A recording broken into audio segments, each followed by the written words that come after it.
Good morning, student. Standard 8, subject Hindi, chapter number 4, कर्मयोगी Lal Bahadur Shastri, part 3। इस lesson में हमने लाल बहादुर शास्त्री के कर्मों योगी होने का जो उसका क्या इस लेसन में बताया गया है कि कर्मयोग ही महत्वपूर्ण है, ऐसा उन्होंने बताया है। तो कर्मयोगी होने की गिनती उनका क्या रिजल्ट है, ये कर्मयोगी लाल बहादुर शास्त्री का एक अच्छा लेसन, उसके अंदर हम पार्ट 3 में हम पहुंचे थे, पेज नंबर 22 में, कि वो फोकस किसको करते थे। सबसे पहले महत्वपूर्ण भागी के भरोसे वो नहीं बैठे थे, कर्म को ही महत्वपूर्ण मानते थे। अब हम पेज नंबर यहाँ 22 पर ऊपर के पैराग्राफ से हम लिखें स्टार्ट करेंगे कि देश की आज़ादी के बाद जब उत्तर प्रदेश तथा केंद्र सरकार में शास्त्री जी भिन्न भिन्न पदों पर रहे, उत्तर प्रदेश में उन्हें गृह मंत्री बनाया गया। बाद में पंडित नेहरू के अनुरोध पर वे केंद्र में आ गए। यहाँ पे यूपी के अंदर, यूपी मीन्स उत्तर प्रदेश में,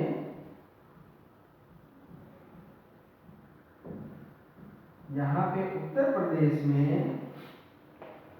वो गृह मंत्री रहे, होम मिनिस्टर, यहाँ पे गृह मंत्री रहे। और बाद में पंडित नेहरू के अनुरोध से, यानी कि पंडित नेहरू के कहने पर वो सेंटर में आ गए, केंद्र में आ गए। केंद्र में उन्होंने रेल और परिवहन संचार, यानी कि रेलवे में रेल एवं परिवहन, फिर संचार, फिर वाणिज्य, फिर उद्योग और गृह जैसे महत्वपूर्ण मंत्रालयों पर मंत्री पद संभाले। यानी कि यूपी में वो होम मिनिस्टर रहे, फिर रेल का उसको खाता मिला, परिवहन वाहन व्यवहार का, फिर संचार यानी कि सभी दूर संचार करके टेलीफोन, मोबाइल वगैरह वगैरह बातचीत करने, इंटरनेशनल बातचीत करने वगैरह वगैरह संचार, फिर वाणिज्य, इकोनॉमिक्स वगैरह वगैरह वो होता है, वो उद्योग, इंडस्ट्री और गृह मंत्रालय, अलग अलग प्रकार के उन्होंने पोस्टिंग की और उस पोस्टिंग पर वो रहे।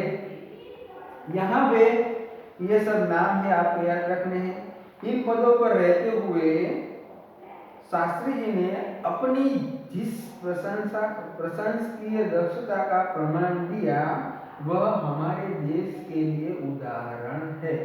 प्रशासकीय यानी कि इस पदों पर शास्त्री जी ने शासन किया रहे, इसीलिए दक्षता का प्रमाण है। दक्षता का प्रमाण का मतलब होता है हमें उस पर गर्व महसूस होता है कि इतने सारे पद उन्होंने प्राप्त किए, इतने सारे पदों पर उन्होंने जॉब किया, एक्सपीरियंस उसको इतना सारा है, फिर भी उन्होंने एक ऐसी सिंपल लाइफ जीना पसंद किया कि उसके लिए कर्मयोगी लाल बहादुर शास्त्री ऐसा नाम देना शंकर दयाल शर्मा को उचित लगा।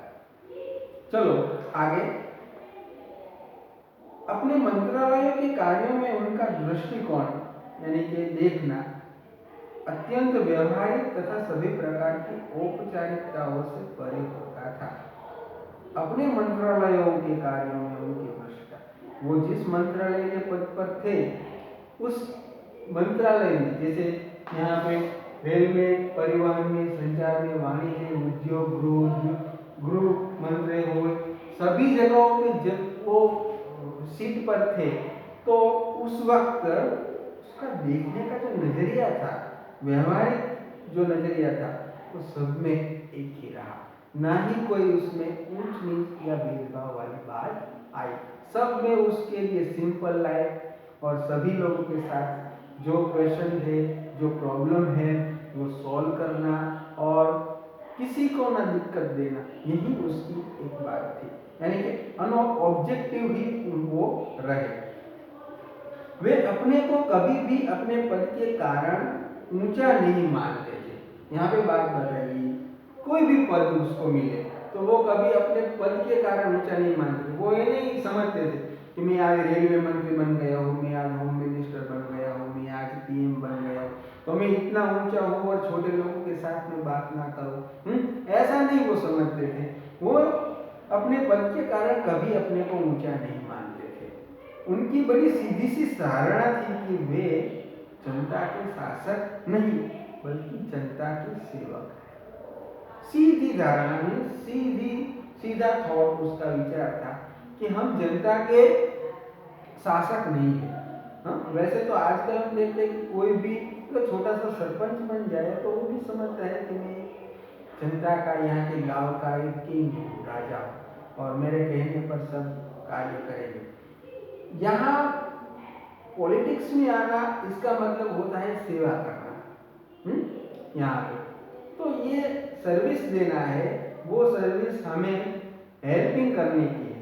तो यहाँ अब बदलाव आ गया है, विचार में भी बदलाव आ गया है कि पॉलिटिक्स में आते ही सब ये सोचने लगते हैं कि हम किंग हैं, हम राजा हैं और हमारे कहने पर लोग काम करेंगे, मगर लोगों को हेल्प करनी है वो भूल जाते हैं।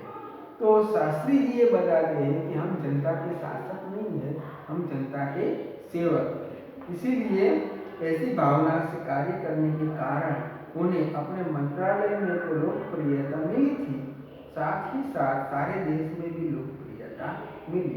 लोकप्रियता का मतलब होता है फेमस हो जाना। इसी लोकप्रियता का परिणाम था कि पंडित नेहरू के निधन के बाद देश ने उन्हें प्रधानमंत्री के रूप में स्वीकार किया। देश ने उस वक्त प्रधानमंत्री के रूप में स्वीकार किया। याद रखो, नेहरू जी के निधन के बाद अब ये पहले के जो लोग थे वो इतना सोचते थे कि ये व्यक्ति हमारे काम का कैसे है।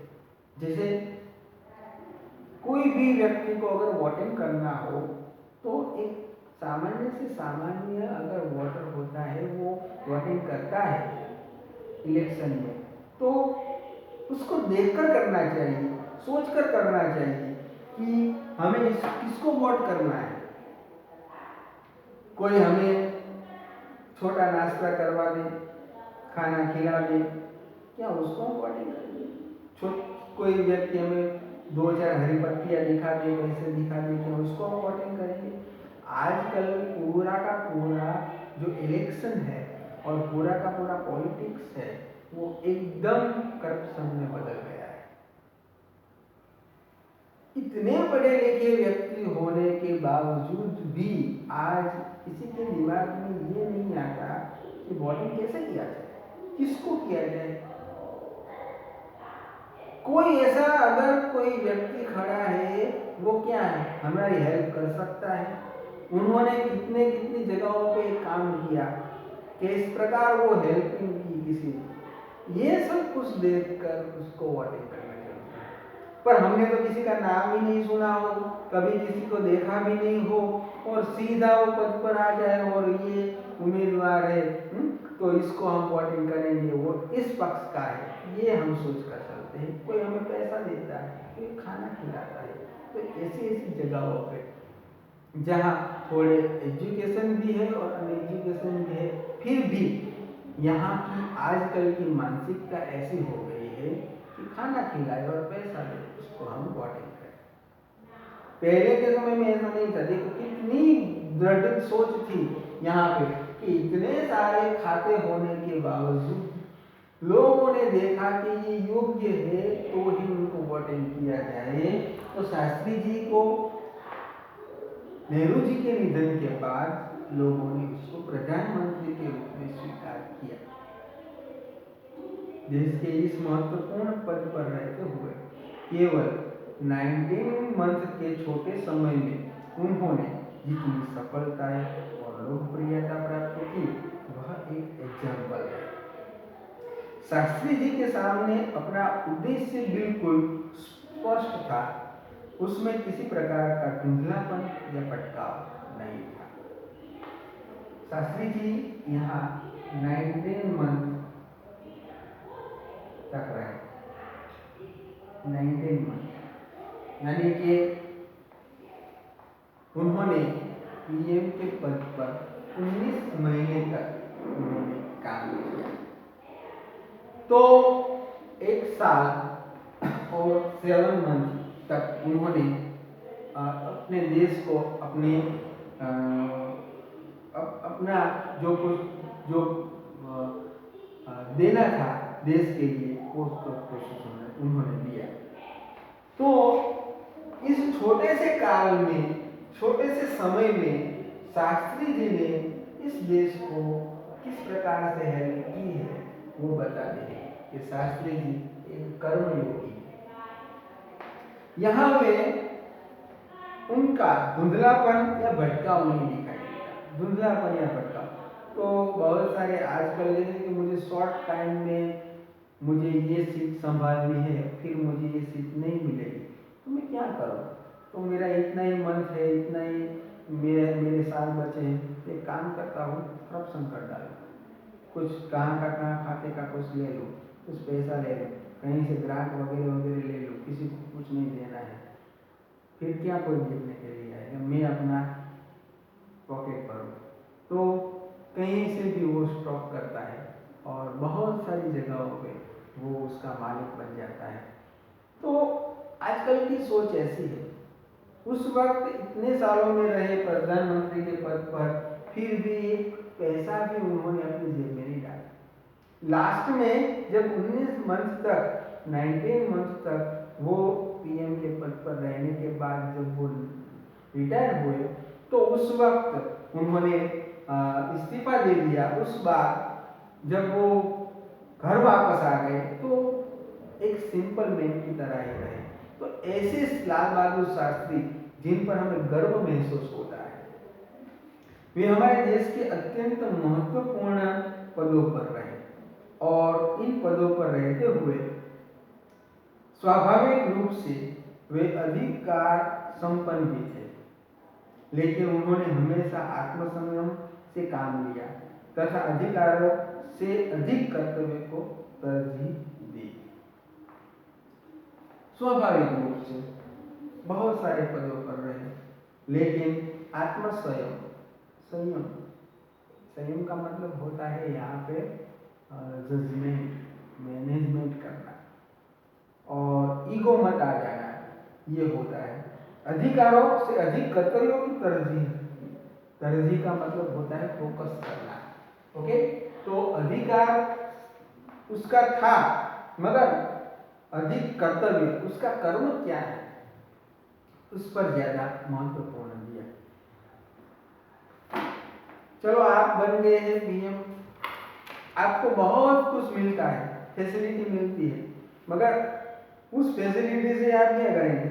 देखो चलो हमें तो साल में कहीं भी घूमने जाना है तो हम घूम सकते, चलो चलो इस देश के मीटिंग की, उस देश के मीटिंग की, वहां जाएंगे, इधर जाएंगे, कोई पैसा आपके पास लेने वाला नहीं है। आपको बहुत सारी फैसिलिटी मिल रही है, आप क्या करेंगे? आप घूमेंगे, आप घूमेंगे। तो आजकल देखो ऐसा ही होता है, इस देश में मीटिंग गई, दूसरे देश में मीटिंग की, उस देश में मीटिंग की, यहाँ आए, वहां गए, यहाँ कोई कार्यक्रम किया, वहां का कार्यक्रम किया। ये करने से क्या होगा? उचित है कि उसको कोई भी वर्क जो है उस पर ध्यान नहीं देना है, बस हमें इस टाइम पर है तो अगर हम चले जाएंगे तो फिर क्या हम एंजॉय कर पाएंगे। यही सोच कर राजनेता आजकल के आते हैं। यहाँ पे उन्होंने कर्तव्य यानी कि अपना वर्क क्या है उसको सोचकर काम किया, नहीं कि गाड़ियों में घूमना, अच्छे खासे कपड़े पहनना, खाना पीना और विदेश में घूमने की बात की। तो हमारे देश का एजुकेशन लो क्या क्यों हो रहा है उसकी तरफ ध्यान दो। हमारे देश के रो इतने अच्छे क्यों नहीं है, उस तरफ ध्यान दो। हमारे देश में आज गरीबी क्यों है उस तरफ ध्यान दो, इंडस्ट्रीज बढ़ाओ, किस प्रकार से डेवलप किया जाए वो सोचो। धीरे धीरे ये सब कुछ अगर आ जाएगा दिमाग में तो एक दिन एक अच्छा भारत हमारे सामने आ जाएगा। ऐसा लाल बहादुर शास्त्री जी मानते थे। तो उन्होंने कर्तव्य के ऊपर ज्यादा से ज्यादा फोकस किया। फिर शायद इसलिए शास्त्री जी इतने अधिक लोकप्रिय फेमस हो गए। उन्होंने अलीगढ़ मुस्लिम विश्वविद्यालय के दीक्षांत समारोह में यहाँ पे बात आती है कि जब स्कूल में सर्टिफिकेट दिए जाते हैं उस वक्त 19 दिसंबर 1964 को छात्रों को संबोधित करते हुए कुछ इसी तरह के विचार व्यक्त किए थे कि आपके भविष्य की मंजिल चाहे जो कुछ भी हो, आप में से प्रत्येक को यह सोचना चाहिए कि आप सबसे पहले देश के नागरिक हैं। ये सेंटेंस दिया था लाल बहादुर शास्त्री ने 19 दिसंबर 1964 में एक मुस्लिम विश्वविद्यालय के दीक्षांत समारोह में कि आप में से आपने भविष्य में जो कुछ भी सोच रखा है, आपका गोल जो कुछ भी हो, मगर आपको एक बात याद रखनी चाहिए कि सबसे पहले आप इंडियन हैं। ये सेंटेंस अपनाने वाले भारत के दूसरे हमारे राष्ट्रपति थे डॉक्टर एपीजे अब्दुल कलाम, जिन्होंने इस देश के लिए ही सब कुछ न्यौछावर कर दिया। वो एक अच्छे साइंटिस्ट थे, साथ साथ वो एक अच्छे देश के नागरिक बने रहे। तो उन्होंने लाल बहादुर शास्त्री के इस सेंटेंस को अपनाया और अपने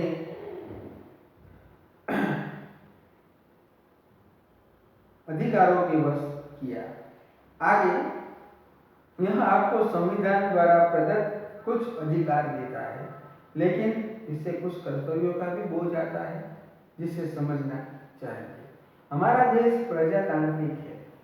कल ही हम देखें तो 26 जनवरी जो गए तो उसमें हमें प्रजातांत्रिक देश की बात बताई गई है कि प्रजातांत्रिक देश है, हम स्वतंत्र है, स्वतंत्र भारत में है, तो निजी स्वतंत्रता देता है हमें, तो क्यों ना हम कुछ अच्छा इम्प्रूवमेंट करें।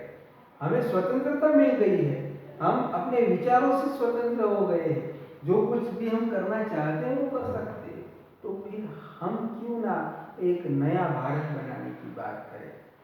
तो स्वतंत्रता का उपयोग एक व्यवस्थित समाज के हित में स्वेच्छा से लगाए गए प्रतिबंधों के तहत होना चाहिए। अधिकार, कर्तव्य और आत्मस्वयं के बारे में यह अत्यंत महत्वपूर्ण बात शास्त्री जी ने की थी, जिसे आज याद रखने की जरूरत है। चलो, स्वतंत्र भारत की बात आती है, लास्ट में कहते हैं कि आप जो भी कुछ बन जाए मगर आप एक अच्छे भारत के हैं, यही सोचना जरूरी है। और स्वतंत्र भारत में आप स्वतंत्र हो गए इसका मतलब ये नहीं कि कहीं भी आप कचरा डालो। स्वतंत्र हो गए तो इसका मतलब ये नहीं कि कहीं भी कुछ बोलो। स्वतंत्र हो गए तो इसका मतलब ये नहीं कि आप कोई भी बिहेवियर करो। हाँ, ये स्वतंत्रता हमारा कॉन्स्टिट्यूशन नहीं देता है। हाँ, तो ये बात हमें समझनी है कि हम इतने स्वतंत्र हो गए हैं। एपीजे अब्दुल कलाम का एक लेसन है, उसमें भी ये बताया गया है, 7th स्टैंडर्ड में आपको आता था कि देश के लिए आपके पास क्या 10 मिनट है। उसमें ईमेल भेजा गया था और बताया गया था कि हमारे देश में हम ऐसा क्यों करते हैं, जब हम विदेश में जाते हैं तो उस रूल्स को हम फॉलो क्यों कर देते हैं, जब हम भारत वापस आ जाए तो हम वो याद नहीं रखते कि हमारे देश में भी कुछ कॉन्स्टिट्यूशन और रूल्स बने हुए हैं। तो ये बात खास हमें याद रखनी जरूरी है कि स्वतंत्रता का मतलब ये नहीं होता कि हम कुछ ऐसी स्वतंत्रता प्राप्त कर लें। स्वतंत्रता का मतलब ये होता है कि देश में क्या नया करना है, देश में क्या नए विचार और डेवलप कैसे करना है, यही बात है। तो ये सब बात यहाँ पे रखते हुए शंकर दयाल शर्मा ने कर्मयोगी लाल बहादुर शास्त्री को सच में कर्मयोगी बनाया है और एक अच्छा लेसन यहाँ पे हम पूरा करते हैं। Okay, goodbye. and have a nice day.